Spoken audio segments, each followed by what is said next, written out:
کجوري وي هغه به کمزوري وي، خرابې کجوري به وي، د بل سره به وي به ښکلې کجوري وي. نو ده به ورته وی دا خرابې ډېرې والا او ماله ښکلې کمې راکه. نو دا خو سود دی. لکه ته اوس خراب غنم چاله ورکې 2 سټې او وایي چې 60 راله پکې ښکلي غنم را، دا سود دی.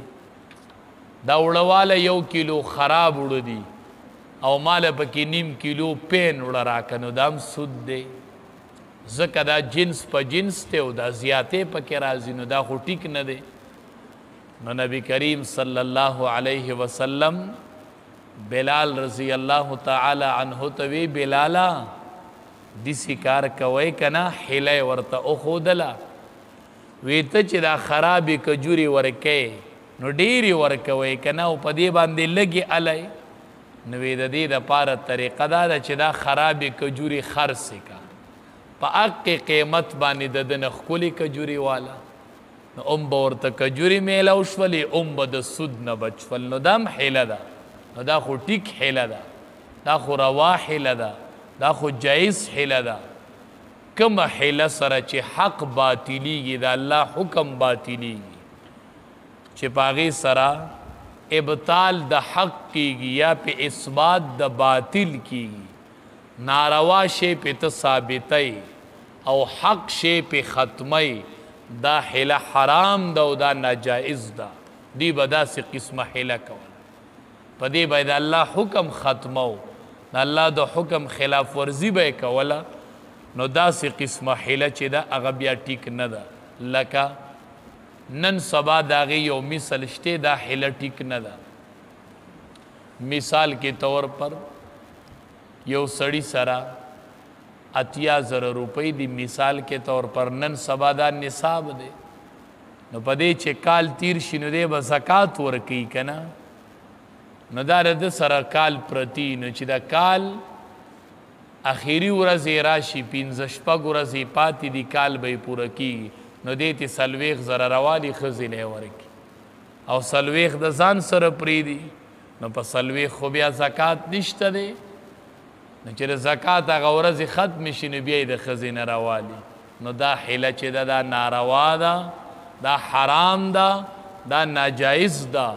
ځکه چې په دې سره ابطال د حق راځي، اثبات د باطل راځي. نو داسې قسمه حیلې چې دی هغه په شریعت کې ناروا دي، او بعضې حیلې روا دي، مباح دي، مستحب دي، چې فقهاو هغه ښودلي دي. نو په هغې کې بیا هېڅ قباحت نشته دی. خو داسې قسمه حیلې چې دي نو حیله مطلق ناروا هم نه ده. په کوم ځای کې چې حیله باندې حق باطلیږي یا په باطل ثابتیږي نو دا حیله ناروا ده. او که په یو ځای کې په حیله باندې په حکم شرعي کې اسانی راځي، تسهیل وي پکې، په یو ځای کې په حیله کې تسهیل راځي، نرمی پکې راځي، نو دا بیا ټیک ده، هغه بیا روا ده چې اثبات د باطل نه او ابطال د حق نه. واسألهم تپوس اوکتا ددوی، تپوس اوکا ددوینا عن القریة التي د حال د اغی کلی کانت حاضرة البحر چې هغه وو په غاړه د دریابو، د اغی کلی په باره کې خود دین معلوماتو کا. اذ یعدونا فی السبت کله چې بدی تجاوز کولو د شرعي حدودنا فی السبت په ورځ د خالی کې. استأتیهم کله چې چراتلل بدوی ته حیتانهم میان ددوی یوم سبتهم په ورځ د خالی ددوی، د خالی په ورځ به میان راتلل. شرعا خکارا په سر د اوبو، د اوبو د پاسه به میان را روانو دی به ټینګ نشول. و یوم لا یثبتونا کله چې به ورځ د خالی نه وه په دوی باندې، نو لا تأتیهم نه به راتلل دوی ته دا میان، دا میان به بیا نه راتلل او د خالی په ورځ به د اوبو په سر باندې را روانو.